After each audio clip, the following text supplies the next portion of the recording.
నమస్తే మిత్రులారా.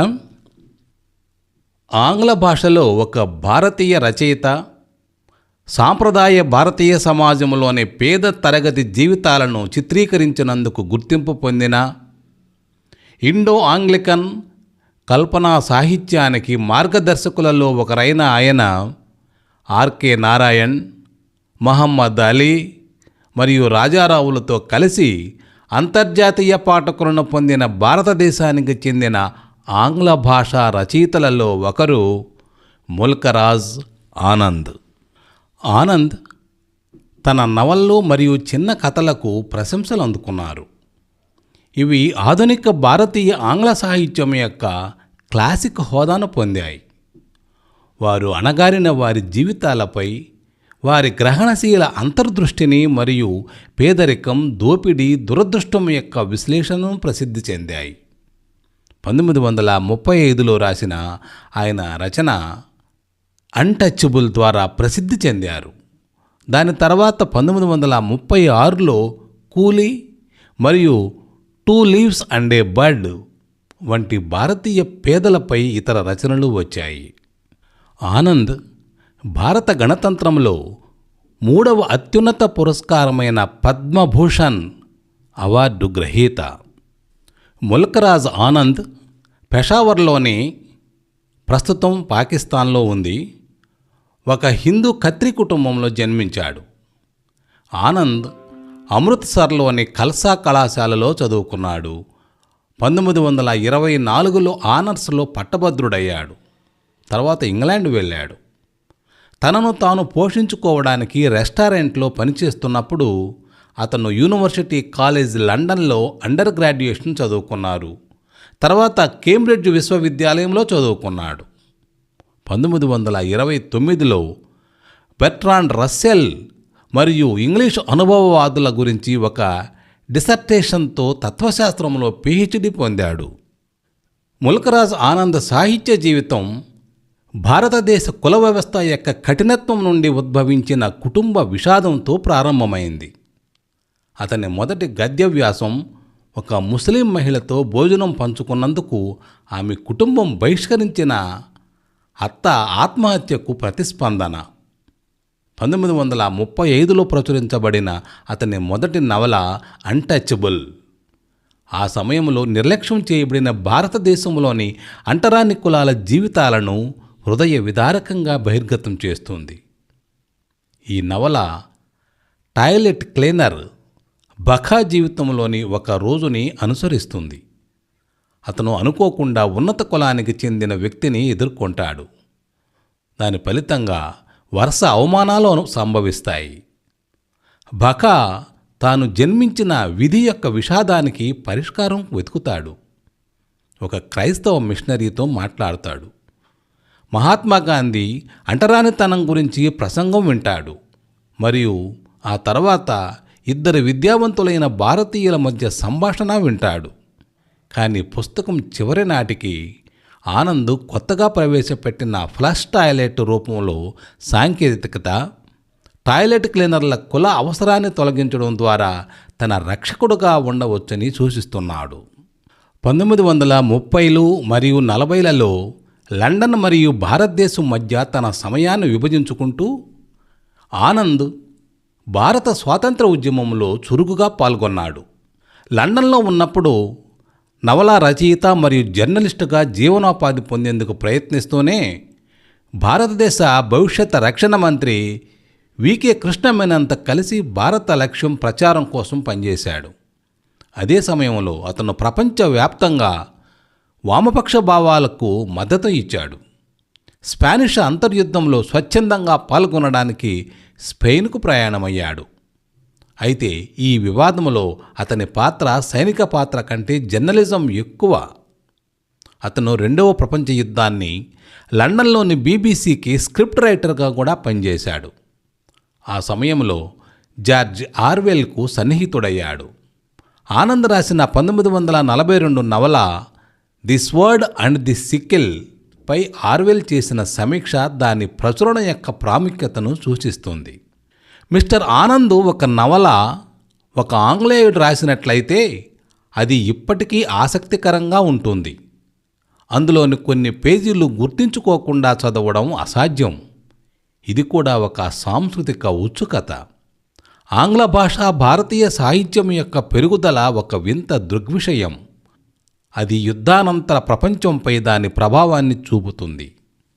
అలాగే ఆనంద్కి పికాసో కూడా స్నేహితుడు.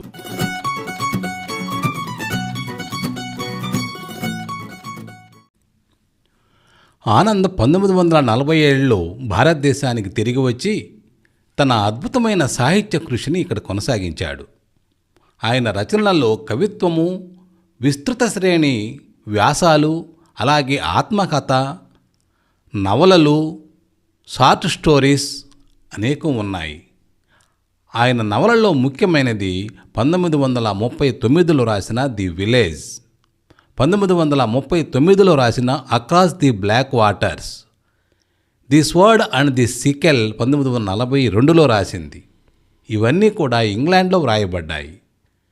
1936లో రాసిన కూలీ, అలాగే 1953లో రాసిన the private life of an Indian prince భారతదేశంలో వ్రాయబడిన ఆయన రచనలలో ముఖ్యమైనవి. ఆయన మార్గ్ అనే సాహిత్య పత్రికను కూడా స్థాపించారు. వివిధ విశ్వవిద్యాలయాల్లో బోధకుడుగా పనిచేశారు. ముల్కరాజ్ ఆనంద్ రాజకీయ ధోరణికి సంబంధించి ఆయన జీవితాంతం సోషలిస్టుగా ఉండేవాడు. ఆయన నవలలు భారతదేశ సామాజిక నిర్మాణంలోని వివిధ అంశాలను, అలాగే భారతదేశంలోని బ్రిటిష్ పాలన వారసత్వాన్ని దాడి చేస్తాయి. అవి ముఖ్యమైన సామాజిక ప్రకటనలుగా, సాహిత్య కళాఖండాలుగా పరిగణించబడతాయి. రాజకీయాలు మరియు సాహిత్యం ఒకదానికొకటి విడదీయరానివిగా ఉన్నాయని ఆనంద్ స్వయంగా దృఢంగా విశ్వసించాడు. ఆయన ప్రోగ్రెసివ్ రైటర్స్ అసోసియేషన్ వ్యవస్థాపక సభ్యులు మరియు సంఘం యొక్క మేనిఫెస్టోని రూపొందించడంలో కూడా సహాయపడ్డాడు ముల్కరాజ్ ఆనంద్. ఆనంద్ రచనల్లో మరో ప్రముఖమైనది కూలీ, ఓ బడుగుజీవి కథ. విదేశీ భాషల్లో వచ్చిన గొప్ప సాహిత్యాన్ని స్థానిక భాషల్లోకి అనువదించుకుని ప్రపంచమంతా చదువుతోంది. అలాగే ఆంగ్లంలో రాసి అంతర్జాతీయ ఖ్యాతిగాంచిన భారతీయ రచయితలు ఉన్నారు. వారి పుస్తకాలు భారతీయ భాషల్లోకే కాకుండా రష్యన్, జర్మన్, ఫ్రెంచ్ లాంటి పలు విదేశీ భాషల్లోకి అనువాదమయ్యాయి. అలాంటి రచయితల్లో ముల్కరాజ్ ఆనంద్ ఒకరు. తండ్రి ప్రభుత్వోద్యోగం చేయడంతో సైన్యంలో ఉద్యోగం చేయడం వల్ల పలు ప్రాంతాల్లో నివసించింది వారి కుటుంబం. దాంతో ముల్కరాజ్కి పెరిగే వయసులోనే వివిధ ప్రాంతాల, వర్గాల ప్రజల జీవన స్థితిగతులు బాగా అర్థమయ్యాయి. పీడిత ప్రజానీకం అగచాట్లను ప్రతిబింబిస్తూ నవసమాజ దృష్టికి సాహిత్యాన్ని ఆయుధంగా మలుచుకోవాలనుకుని కలం పట్టిన ప్రజాస్వామిక రచయితల్లో తానొకరయ్యాడు. ముల్కరాజ్ రాసిన 100కు పైగా పుస్తకాల్లో రెండోదైన కూలీ 1936లో ప్రచురితమై 20కి పైగా ఇతర భాషల్లోకి అనువాదమైంది. అటు బ్రిటిష్ సామ్రాజ్యవాద పాలనను, ఇటు భారతీయ కుల వ్యవస్థను తీవ్రంగా విమర్శించింది ఈ పుస్తకం. తల్లిని తండ్రిని కోల్పోయి మేనమామ ఇంటికి చేరిన 14 ఏళ్ల అనాథ మును ఈ పుస్తకంలో కథానాయకుడు. తన తండ్రికి కొంచెం పొలం ఉండేది. అప్పు కింద దాన్ని భూస్వామి లాక్కున్న వైనం ఆ చిన్న మనసును కలిసివేసింది. కళ్ళ ముందే అమ్మా నాన్నలు ప్రాణం విడవడం చూసిన మునుకి మేనమామ 4 రోజులు నీడనివ్వగలిగాడు. కానీ ఆ బిడ్డ కోరుకునే ప్రేమని, మంచి జీవితాన్ని మాత్రం ఇవ్వలేకపోయాడు. భార్య పోరు పడలేక పట్టణం తీసుకెళ్ళి ఒక బ్యాంకు ఉద్యోగి ఇంట నౌకరుగా చేరుస్తాడు. ఆ ఇంటి యజమాని భార్య మునుని పెట్టే కష్టాలు అన్నీ ఇన్నీ కావు. క్షణం కూర్చొనివ్వకుండా చేయించుకుని చాకిరీ చాలదన్నట్లు అడుగడుగున అవమానాలు, ఈసడింపులు. వాళ్ళ అమ్మాయి షీలా స్నేహంతో కాస్త స్వాంతన పొందుతూ ఆటలో మైమరిచి ఆ అమ్మాయిని గాయపరుస్తాడు. దాంతో చావ చితగ్గొడతారు యజమానులు. అక్కడ నుంచి పారిపోయి రైలు ఎక్కుతాడు. రైల్లో పరిచయమైన వ్యక్తి తీసుకెళ్లి తన ఫ్యాక్టరీలో పని పెట్టుకుంటాడు. ఇక్కడ మరో రకం చాకిరీ, పైగా కంపు కొట్టే పరిసరాలు. రోజంతా పని చేసినా కడుపు నిండా తిండి ఉండేది కాదు. కొన్నాళ్లకు ఫ్యాక్టరీ మూతపడడంతో మును మళ్ళీ రోడ్డున పడతాడు. ఒక సర్కస్ కంపెనీతో కలిసి బొంబాయి చేరతాడు. అక్కడ బట్టల మిల్లులో చేరి కార్మికుల సమ్మె కారణంగా మరోసారి ఉపాధి కోల్పోతాడు. కారు ఢీకుని గాయపడిన మునుని ఒక బ్రిటిష్ వనిత సిమ్లా తీసుకెళ్లి తన రిక్షాలాగి పనిలో పెట్టుకుంటుంది. చుట్టూ కొండలు కనిపించడంతో ఊరు గుర్తొచ్చి మును కాస్త సేద తీరుతుండగా క్షయలక్షణాలు బయటపడతాయి. 16 ఏళ్ల జీవితంలో అడుగడుగునా శ్రమదోపిడీకి గురై పేదరికంతో, ఆకలితో, రోగంతో పోరాడుతూనే ముగుస్తుంది మును జీవితం. నిజానికి ఇది ఒక్క మును కథ కాదు. అలాంటి ఎందరో పిల్లలకు, యువకులకు ప్రతీకగా ఆ పాత్రను మలిచారు రచయిత.